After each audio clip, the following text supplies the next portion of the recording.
Здравейте! Това е малка интер. Малко повече за мястото.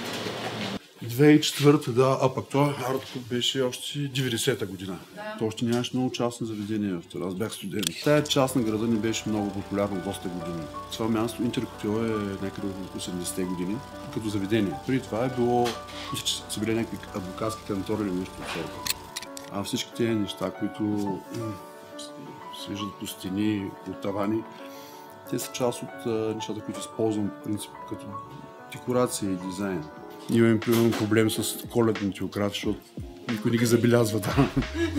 Те са такива идеи, нали, моментни, амбицирам се да правя нещо, обаче е изключително уморително, като нареждаш коп с пирончета по един таван.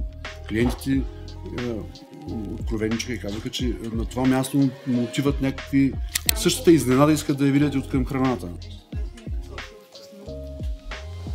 Здравей, какво сме си поръчали? Агнешки дреболи с ориз. Тук обаче сме ги приготвили по малко по-нетрадиционен начин в лозов лист и понеже са срязани като суши, може да наречем балканско суши примерно. Всеки 3 месеца сменяме менюто, за да може да използваме продукти, които са подходящи за самия сезон. Понякога няма много време. Защото томата ми гръмна нагоре. Мисля, че търновската публика е доста интересна и заслужава всъщност да види нещо доста по-различно. Лоданчета много се промениха. Изключително много. Стана много атрактивно вече. Хората са влюбени в тази част, точно което е нормално. Има хора, които познавам, хора, които не са идвали в Търново. И като дойдат, и просто забравят за всичко останало.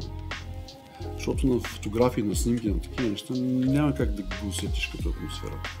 Много пъти сме си представили, нали, че може по някакъв... Няма алтернатива, наистина, че може да бъде затворен. Да могат да ходят хората свободни. Когато има празници, като е затворен, виждате за какво става въпрос. Радост за очите.